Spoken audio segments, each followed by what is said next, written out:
agora com o ex-ministro da Saúde, oncologista, Nelson Teich.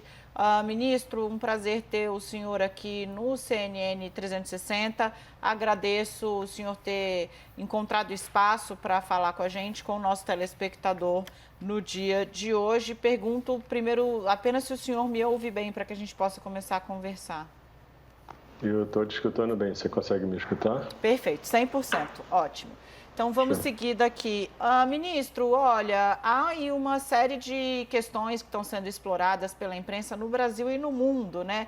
A respeito do teste do presidente Jair Bolsonaro, muito por conta do histórico do presidente, que teve um caminho muito tortuoso aí no discurso sobre a gravidade ou mesmo a importância de buscar a prevenção da doença com todo o custo que está embutido nessa prevenção, que é econômico, grave, já espelhado aqui no Brasil e no mundo. Bom, o resultado que se tem hoje, admitiu até o líder do governo agora há pouco, era esperado cedo ou tarde. Como é que o senhor avalia, primeiro, esse diagnóstico e o discurso do presidente pós-diagnóstico, enaltecendo aí a cloroquina? Bom, o fato do presidente ter pego é uma coisa que qualquer cidadão está sujeito a pegar, então acho que ele é um cidadão independente de ser presidente. Em relação ao uso da cloroquina, em relação ao uso do medicamento, aí eu vou falar um pouco em relação às bases científicas atuais, né?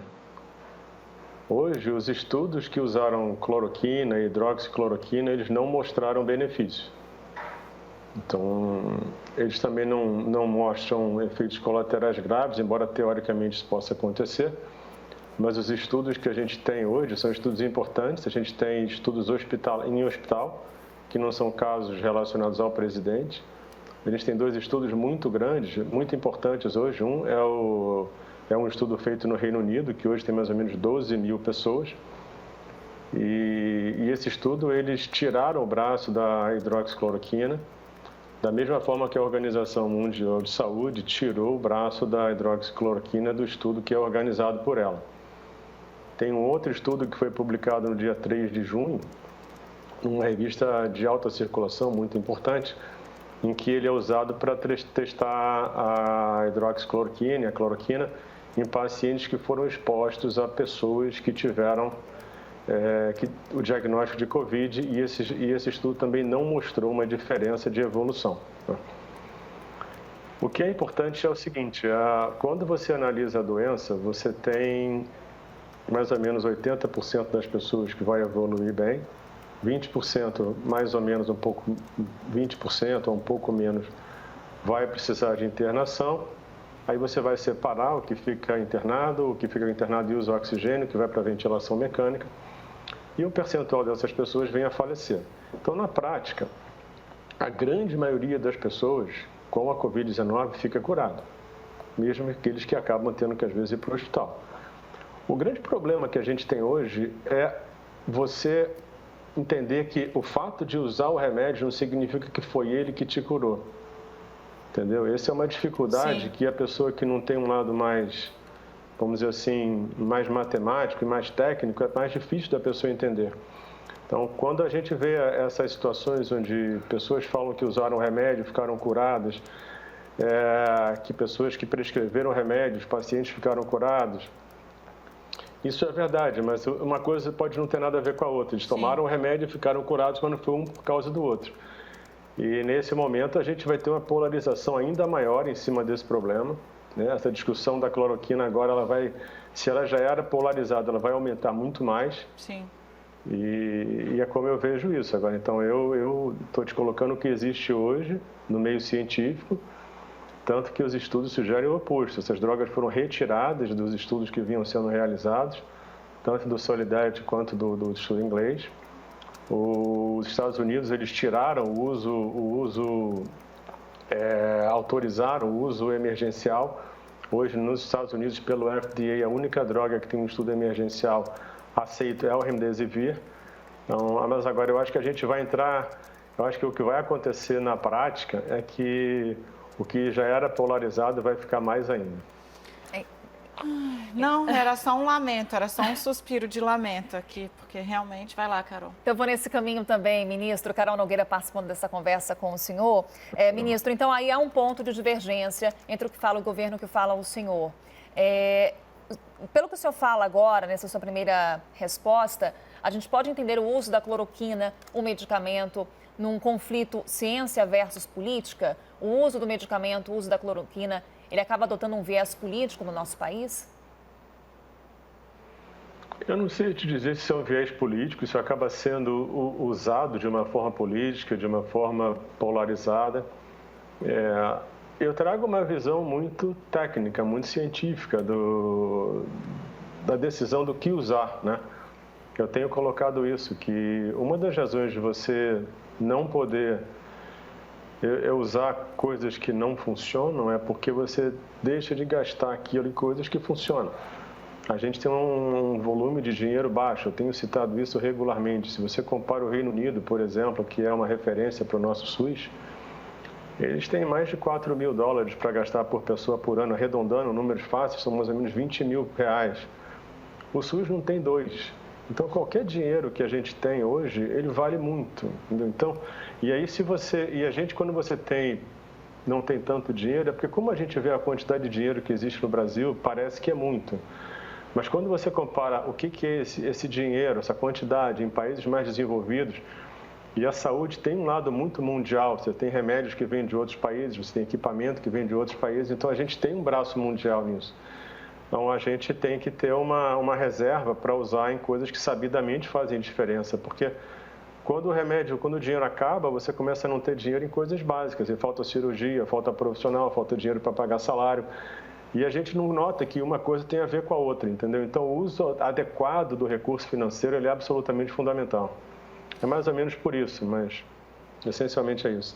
Para você que está chegando agora na CNN, no CNN 360, nós estamos aqui com o ex-ministro da Saúde, o oncologista Nelson Teich. A gente está conversando sobre o cenário de combate à Covid-19 e agora com esse ingrediente que não é pequeno e merece análise detida, o presidente Jair Bolsonaro contraiu a doença. Ministro, aqui a gente faz o debate sempre da forma mais ampla possível. Nós vamos trazer aqui para essa conversa com o senhor o nosso analista, Yuri Pita. Yuri, bem-vindo. O entrevistado é seu. Obrigado, Daniela, mais uma vez. Boa tarde. Boa tarde, ministro. Mais uma vez um prazer falar com o senhor. Queria ouvi-lo, então, num contexto mais geral da doença no país. A gente vê alguns gestores públicos falando em talvez se tenha chegado no platô das suas regiões. Queria que o senhor fizesse, na medida do possível, um diagnóstico de quais regiões do país já passaram pelo pior ou se todas as regiões ainda precisam ter atenção e nenhuma ainda saiu da pior fase da doença, para ficar muito claro quantas pessoas ainda precisam se prevenir e se precaver em relação à Covid-19 e ao próprio coronavírus. Yuri, o que eu tenho colocado regularmente é que a gente não sabe qual vai ser a evolução da Covid nos diferentes lugares. Se você reparar, alguns lugares você consegue manter uma certa regularidade, mas é super comum você falar de um lugar que fechou e abriu e fechou de novo. Então, existem algumas curvas que realmente estão na descendente, mas mesmo aquelas que chegam a descer, você às vezes vê algumas cidades onde aquilo volta a subir. Hoje, a nossa situação é de absoluta incerteza. E isso eu tenho colocado que uma das coisas mais difíceis agora para o gestor, para quem está liderando a saúde, é navegar num sistema onde a incerteza é extrema. Porque a gente nunca viveu uma realidade de tanta incerteza e tanta instabilidade nos últimos, talvez, 100 anos. Então, não existe hoje pessoa com experiência em navegar nesse tipo de situação. A navegar na incerteza, eu vou te dar alguns exemplos práticos. Então, por exemplo, se a gente olhar lá atrás, quando eu entrei, a gente tinha um grande problema de respiradores, né? E eu me lembro que o Mandetta tinha comprado tipo 14, 15 mil respiradores. O que acontece em tempos normais? Você compra e aquilo vem. O que acontece no momento de extrema incerteza? Você não sabe se você vai comprar, se aquilo vai chegar. Se aquilo tivesse chegado lá atrás, teria sido muito mais tranquilo. Então, navegar na incerteza é você, coisas que aconteciam normalmente no dia a dia deixam de acontecer em situações desse tipo. Eu vou te dar um exemplo prático. Outro, eu estava conversando essa semana passada com o Jorge Paulo Lema e com o Denis lá da Fundação Lema, e eu estava colocando, a gente vê hoje a discussão da vacina. Você tem mais de 100 vacinas sendo disputadas, você tem o mundo inteiro esperando essa vacina, você vê os Estados Unidos pagando antecipado um monte de vacina. Aí eu te digo o seguinte, aprendendo um pouco com o que aconteceu lá atrás. Amanhã pode ser que você tenha a vacina, mas se você não tiver frasco para colocar a vacina, se você não tiver tampa de frasco para tampar o frasco da vacina, entendeu? Porque imagina que se você, digamos que a China diz que a vacina que sai é da China, e a China tem que imunizar 1 bilhão de pessoas, lá tem 1,4 bi.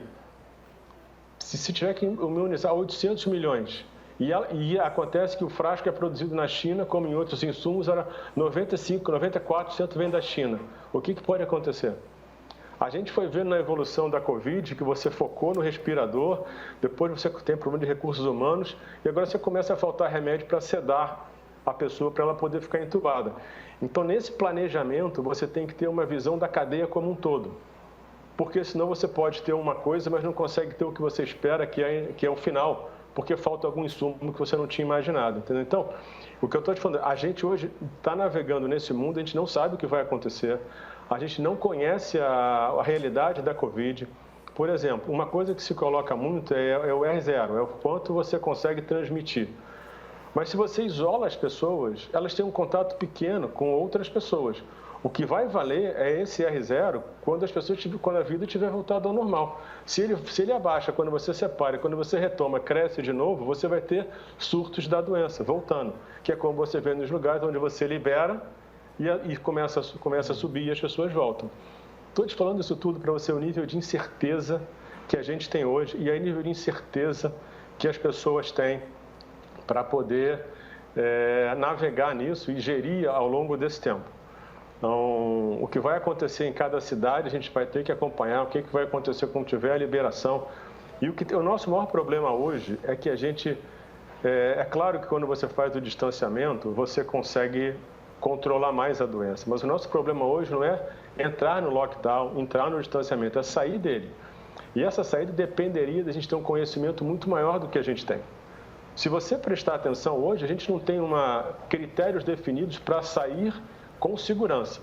O que você tem são critérios para você sair e, se der errado, você voltar atrás o mais rápido possível.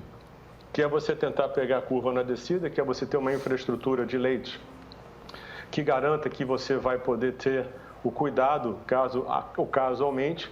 Mas se você olhar, mesmo que a gente possa ter melhorado em relação a respirador, EPI, mas como é que está o nosso recurso humano? Eu não tenho hoje dado, eu não tenho informação sobre como funciona na ponta. Eu não sei se... É impossível que todas as UTIs tenham o mesmo resultado. Morre todo mundo igual nas UTIs? Certamente não. Eu hoje não tenho uma capacidade de entender o que acontece em cada UTI para replicar, por exemplo, boas práticas, para eu poder ver onde funciona bem e onde funciona mal. A gente hoje continua com o mesmo nível de incerteza que a gente tinha antes. Se você prestar atenção, a única coisa e a gente não está aprendendo com os erros, eu tenho colocado isso. A gente deveria ter um programa nacional de distanciamento. A pior coisa que aconteceu foi cada lugar ter o seu, porque se eu tivesse um programa nacional que avaliasse as estratégias, as escolhas de distanciamento, eu poderia comparar os diferentes lugares. Eu poderia ver um lugar que fez o lockdown com outro que fez um distanciamento seletivo baseado em teste, em rastreamento, para entender o que funciona melhor em que situação. Hoje eu não estou conseguindo nem aprender com o que está acontecendo. Então a gente literalmente está na mesma situação que estava antes. Certo. Como é que está o nível? Será que a gente tem mais pessoas protegidas, mais pessoas com imunidade garantida? Provavelmente sim. Hoje a gente está discutindo imunidade celular, que vai além da imunidade dos anticorpos, mas o nosso nível de incerteza continua tão grande quanto no começo. E isso me faz dizer o seguinte, eu não tenho como arriscar um número, nem te dizer o que vai acontecer em cada cidade. Eu acho que cada uma vai ter que monitorar. E eu teria algumas outras formas de avaliar, não vou entrar em detalhe aqui para não estender muito, mas acho, inclusive, que alguns indicadores que são usados hoje não são os melhores. Inclusive, ministro, vários nossos analistas e apresentadores também querem fazer perguntas ao senhor, por isso passamos para Raquel Amorim, do Rio de Janeiro, nossa âncora no Rio. Por favor, Raquel. Oi, Raquel. Oi, doutor Nelson Teich, boa tarde. O senhor, como ex-ministro da Saúde, como médico, qual a orientação para quem teve contato com o presidente Jair Bolsonaro recentemente? Porque o presidente teve agenda pública, almoço com o embaixador americano, ele poderia estar infectado sem saber. Quanto tempo antes ele pode ter passado esse vírus? É isso aí, o pessoal mais técnico pode falar melhor do que eu. Vou te falar em cima do que das informações que eu tenho até agora. Lembrando que tudo que a gente fala hoje pode mudar amanhã, porque a Covid todo dia tem muita coisa acontecendo. Então a gente sabe que a pessoa pode transmitir alguns dias antes de aparecer o primeiro sintoma. Então a orientação é o que é básico hoje. Quem teve contato próximo com o presidente tem que testar e, idealmente, fazer uma quarentena. Porque ela não sabe o que vai acontecer com ela. Ela não sabe o que vai acontecer com as pessoas que ela tiver contato. Então, isso é mais ou menos aquela situação onde você pega a pessoa que sabe que tem a doença, vê os contatos, rastreia, testa e vai criando uma política de isolamento baseada nisso aí. Então, o que eu faria hoje seria isso. Define quem teve contato, faz o teste, mas já trabalha como quarentena. Se tiver contato próximo, com chance de pegar, isso eu pegaria talvez 3 dias antes de ter tido o sintoma, eu isolaria eu faria quarentena quando você não tem a doença, isolamento quando você tem, mas basicamente hoje eu faria tipo uma abordagem seletiva dessas pessoas, uma política de rastreamento e teste. Perfeito, a gente agora vai a Brasília falar com o nosso âncora lá, Daniel Adjuto. Bem-vindo de volta, Dani, o entrevistado é seu. Doutor Nelson Teich, boa tarde. A minha dúvida, houve uma recente publicação no Diário Oficial de um cancelamento de uma compra de 12 milhões de reagentes para testes rápidos de Covid-19 e a justificativa do Ministério da Saúde foi justamente de uma mudança na estratégia de detecção do vírus. E aí a justificativa do Ministério da Saúde foi que, dada o avanço da doença para o interior do país, os testes prioritários passaram a ser em casos leves e também com o PCR. Gostaria de saber do senhor se essa mudança de estratégia, de fato, se refere ao que o senhor vinha trabalhando no Ministério da Saúde e como o senhor avalia isso? Bom, a primeira coisa que eu acho bem importante hoje é toda vez que a gente falar de teste, a gente tem que falar deixar claro de que tipo de teste que a gente está falando. Porque eu vejo muitas pessoas falando de teste como se um teste fosse igual ao outro e são completamente diferentes. Quando você fala do PCR, você está falando em diagnosticar a pessoa em presença do vírus e da doença. Quando você fala do anticorpo, um deles é o teste rápido, você está falando para você ver se a pessoa teve contato com o vírus e tem o anticorpo produzido. Provavelmente a gente vai evoluir para um terceiro teste, que é a imunidade celular, que é um outro tipo de imunidade que tem sido cada vez mais discutido e que talvez seja mais importante do que os anticorpos. Então, o que acontece? Em relação à estratégia, quando você vai fazer uma política de rastreamento, você diagnosticar pessoas que têm a doença em atividade, para criar um programa de rastreamento, você tem que usar o PCR. Porque é esse que vai pegar a doença em atividade. E é ali que você vai perceber quem tem a doença, você rastreia os contatos e isola essas pessoas. Então, a ideia que eu tinha na época, eu coloquei isso até numa coletiva, era que você vai ter os testes das pessoas sintomáticas, você vai avaliar também os profissionais de saúde, você vai ter uma hierarquia, mas o ideal é que a gente tivesse um número grande de testes para que permitisse diagnosticar as pessoas com a doença em atividade para o rastreamento. Fora isso, se você tivesse testes adicionais, você poderia tentar fazer alguma avaliação de qual é a situação da doença naquele momento.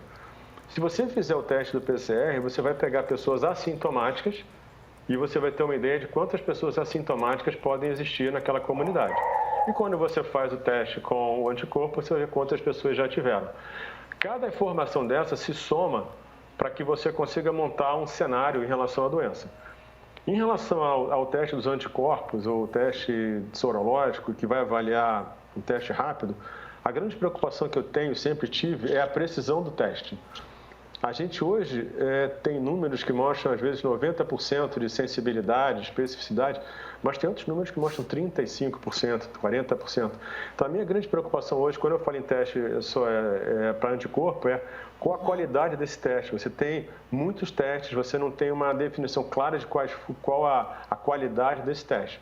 Mas, no caso específico, quando a gente fala de uma política de avaliar a situação, o mais importante para mim é o PCR, que é o teste que tem que ser usado para diagnosticar e rastrear. Em relação a essa dos testes do Ministério, eu confesso para você que eu não sei exatamente que teste que eles estão falando.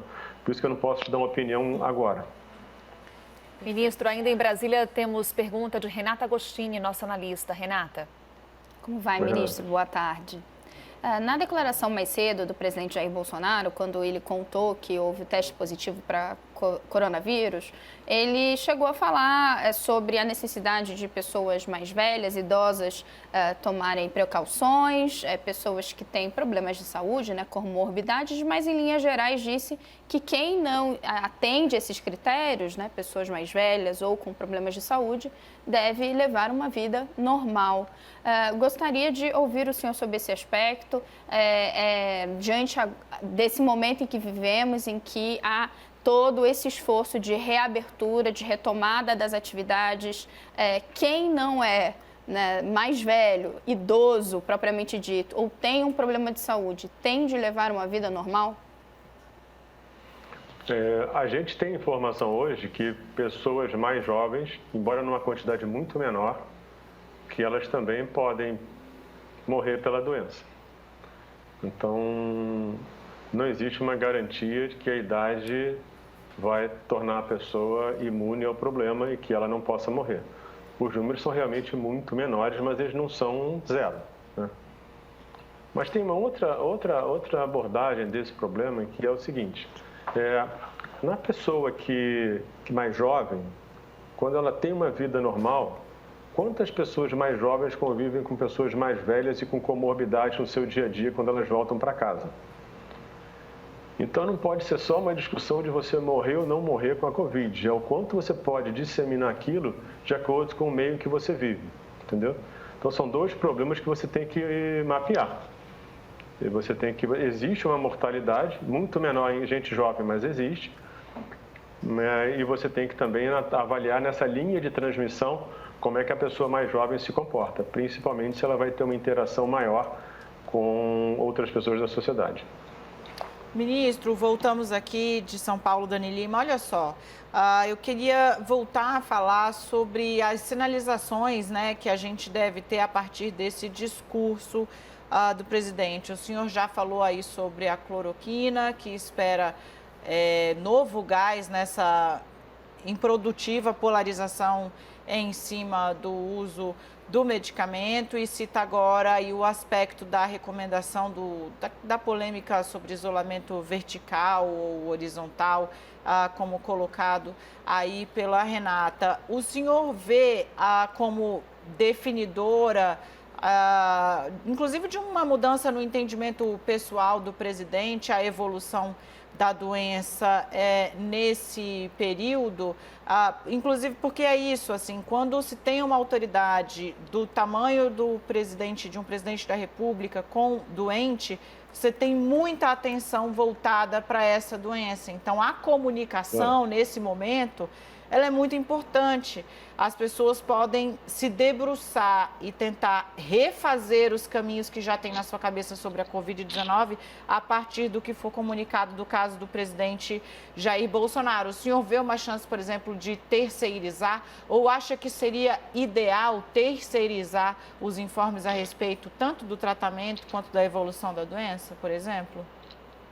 Terceirizar como, Dani? Para uma terceira pessoa, um porta-voz ou médico responsável, porque o presidente, ele faz esse caminho que é sempre, está sempre eivado, está contaminado um pouco pela política também, pelo entendimento do discurso político que ele acha que deve fazer. Talvez dar uma roupagem mais técnica a esses informes.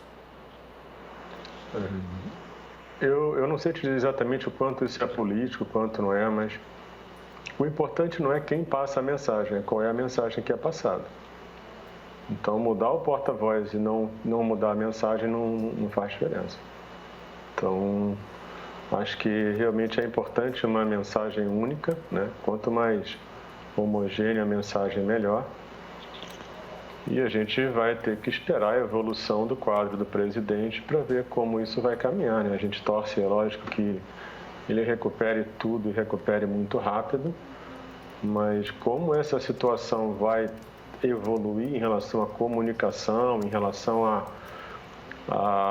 como isso vai ser vivido pela sociedade, vai depender de como evoluir o quadro dele. Ministro, trago aqui aspas suas durante a nossa conversa. O senhor falou que a questão não é como entrar no lockdown, mas é como sair, quando sair do lockdown. Quais são esses critérios, então, que deveriam ser adotados? Aproveito e lhe pergunto, estamos vivendo uma fase já de reabertura das economias em vários estados. É uma reabertura prematura? Uma coisa que eu tenho colocado também é o seguinte, me perguntaram sobre o que eu achava de comportamento, das escolhas. A gente só vai saber exatamente, eu acho, talvez, lá no futuro, se as escolhas que a gente está fazendo agora foram as melhores ou não. A gente não sabe o impacto da alteração econômica na vida das pessoas, na mortalidade, no comportamento. Então, a gente está no meio do problema. E eu me dou o direito de não tentar adivinhar quando eu estou no meio do problema. Tá? Mas, só repete o final da tua pergunta, qual foi? Se essa reabertura é prematura das economias em vários estados e também quais seriam os critérios para sair desse lockdown? Eu vou te falar, a gente hoje não tem um critério claro de saída com segurança e certeza. Hoje o que acontece, e isso é uma coisa que, para te falar a verdade, eu sabia que ia acontecer. Conforme o tempo passasse, a pressão econômica, a pressão das eleições, a pressão da sociedade ia fazer com que se buscasse uma retomada da economia e um afrouxamento do distanciamento. Então, o que está acontecendo hoje era uma coisa absolutamente clara lá atrás. Isso ia acontecer. Existe uma pressão enorme em relação a isso. E não é nem do presidente, é uma pressão da sociedade, da política, da economia, de tudo isso. O que a gente precisava ter feito, e aí eu vou colocar como eu vejo isso, eu tinha falado isso antes, a gente precisava ter uma forma igual de trabalhar o distanciamento no Brasil. Isso aí, quando a gente propôs lá atrás, lá no período que eu estava lá, uma política, uma matriz de risco, a ideia era essa. Naquela época, a ideia não era flexibilizar o distanciamento, era criar uma abordagem adequada. E essa abordagem adequada envolve você tratar o distanciamento como se fosse uma linha de pesquisa, onde você tenta entender o que você faz que funciona, que te dá segurança. Hoje, eu não consigo comparar. Hoje, os critérios nas cidades são distintos. Eles têm mais ou menos a mesma essência. Mas o que seria ideal para mim? Que eu conseguisse testar, por exemplo, um lugar que faz lockdown com isolamento baseado em rastreamento de contato. E eu poderia ver qual o impacto de cada um deles. Óbvio que eu teria que mapear pela situação de cada cidade, mas eu conseguiria comparar. Eu conseguiria entender o impacto de cada decisão que eu tomei na consequência que ela tem em relação a conseguir continuar ou não distanciando, se eu conseguir fazer aquele distanciamento e a doença não voltar a crescer de forma significativa. O que eu tenho colocado o tempo todo hoje é que a gente não está aprendendo com as escolhas que a gente está fazendo. As tomadas de decisão são muito mais escolhas para você tentar sair do distanciamento, mas isso não está sendo feito de uma forma planejada e de uma forma que eu consiga trazer informação e entendimento maior do problema com as atitudes que eu estou tomando. Isso tem que acontecer já. Sempre é tempo de você reunir Estado, município e governo federal sob a liderança do Ministério da Saúde para criar um programa nacional para que você comece a ver o que está acontecendo nos diferentes lugares de uma forma estratégica e científica. Você tem que trazer pesquisadores, você tem que trazer pessoas que consigam desenhar estudos voltados para esse tipo de estudo, para que a gente comece a aprender com o que a gente faz. O que está sendo feito hoje, para mim, é tentativa e erro. Você tem a pressão, você vai lá e libera, mas você O critério que você usa é só para você tentar liberar com a menor chance possível da doença explodir e tendo a infraestrutura mínima para você atuar caso a doença cresça rápido. Mas isso é completamente diferente de você ter critérios claros que garantam que a tua saída vai ser segura e que você não vai ter que ficar nessa ida e volta. Essa é a minha posição hoje. Ex-ministro da Saúde, oncologista Nelson Teich, fala aqui com a gente no 360. Agradeço muitíssimo a participação do senhor, a disponibilidade de tempo de passar informação, atualizar estudos. Sempre um prazer. Portas abertas. Desejo bom trabalho e boa sorte. Muito obrigado. Obrigado a todos vocês. Obrigada. Tudo de bom. Obrigada, ministro.